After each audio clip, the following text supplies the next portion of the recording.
బాలనటిగా తన నటనతో ఎంతో మెప్పించిన అలనాటి స్టార్ హీరోయిన్ మీనా గురించి ప్రతి ఒక్కరికి తెలిసిన విషయమే. కేవలం తెలుగు సినిమా ఇండస్ట్రీలోనే కాకుండా తెలుగు మరియు కన్నడ భాషలో కూడా మంచి గుర్తింపు సాధించింది. ఇటు సినీ లైఫ్ అటు తన కెరీర్ కూడా మంచిగా సాగుతున్న తరుణంలో గత సంవత్సరం కోవిడ్ కారణంగా తన భర్త విద్యాసాగర్ మృతి చెందారు. చిన్న వయసులోనే తన భర్తను కోల్పోవడంతో చాలా మంది ఖచ్చితంగా రెండో పెళ్లి చేసుకుంటుందని ఎన్నో రకాల వార్తలు వైరల్ అయినప్పటికీ అందులో నిజం అనేది లేదు. అయితే మీనా తెలుగులో ఎన్నో చిత్రాల్లో నటించింది. అందులో ఒక చిత్రం సీతారామయ్య గారి మనవరాలు. ఇక ఈ చిత్రం అసలు సిసలైన అచ్చమైన సంస్కృతి సాంప్రదాయాలకు నిలయంగా ప్రతిబింబించే విధంగా రూపొందించడంతో అప్పట్లో సూపర్ హిట్ బ్లాక్ బస్టర్ గా నిలిచింది. ఇదే కాక ఈ చిత్రానికి 4 నంది అవార్డులు, 3 ఫిల్మ్ఫేర్ అవార్డులు కూడా దక్కించుకుంది. ఈ చిత్రంలో అక్కినేని నాగేశ్వరరావు గారు కీలక పాత్రను పోషించారు. అదే విధంగా నాగేశ్వరరావు గారి మనవరాలు పాత్రలో మీనా నటించింది. ఈ చిత్రంలో నాగేశ్వరరావు గారు తొలిసారిగా విగ్గు లేకుండా నటించారు. అయితే ఈ చిత్రం మొదట అనుకున్నది మాత్రం సూపర్ స్టార్ కృష్ణ గారితో అట. అయితే ఆయనకి చెప్పేసరికి తనను తాను స్క్రీన్ పై చూసుకునేసరికి బాగా లేనని చెప్పి నేను చేయను, కానీ అక్కినేని నాగేశ్వరరావు గారిని పెట్టమని సలహా అందించాడట. అలా ఆ ప్రాజెక్ట్ లోకి అక్కినేని నాగేశ్వరరావు గారు అడుగు పెట్టారు. ఇక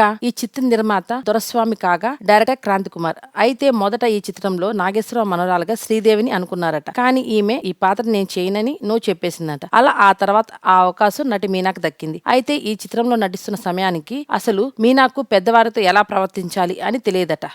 అలా షూటింగ్ స్పాట్ లో ఇండస్ట్రీకి పెద్ద అక్కినేని నాగేశ్వరరావు వచ్చినప్పటికి కూడా కనీసం లేవకుండా అలాగే కూర్చుంటూ పైగా కాలు మీద కాలేసుకుని మరీ కూర్చునేదట. దాంతో ఆమె ప్రవర్తన నచ్చక నాగేశ్వరరావు గారు 2-3 సార్లు నిర్మాత దొరస్వామికి చెప్పినప్పటికీ కూడా ఫలితం లేకపోయిందట. దాంతో అక్కినేని నాగేశ్వరరావు గారు డైరెక్ట్ గా ఆమెని తన దగ్గరికి పిలిపించుకుని ఇండస్ట్రీలో నువ్వు పైకి ఎదగాలంటే పెద్దవాళ్ళతో ఎలా నడుచుకోవాలి ముందు నేర్చుకోవాలి. అలా కాదని పెద్దవారికి గౌరవం ఇవ్వకుండా ఓవర్ కాన్ఫిడెన్స్ తో ఉంటే నువ్వు ఇండస్ట్రీలో ఎదగలేవు. ముందు పెద్దవారితో గౌరవంగా ఎలా మెలగాలో నేర్చుకో అంటూ బాగా గడ్డి పెట్టారట. అయితే ఇదే విషయాన్ని అప్పట్లో మీనా చెంప చెల్లు మనిపించిన నాగేశ్వరరావు అనే రూమర్ తో తెగ వైరల్ చేశారట. కానీ అక్కడ జరిగిన విషయం ఇది. ఇక అప్పటి నుంచి మీనా తన ప్రవర్తన మార్చుకుంటూ ఎక్కడ తగ్గాలో, ఎక్కడ ఎలా ఉండాలో, ఎవరికి ఏ విధమైన గౌరవం ఇవ్వాలో నేర్చుకుందట. ఈ వీడియో గురించి మీ సలహాలను కామెంట్ రూపంలో తెలియజేయండి. ఈ వీడియో కనుక మీకు నచ్చినట్లయితే లైక్ చేయండి, షేర్ చేయండి మరియు తప్పకుండా సబ్స్క్రైబ్ చేయండి.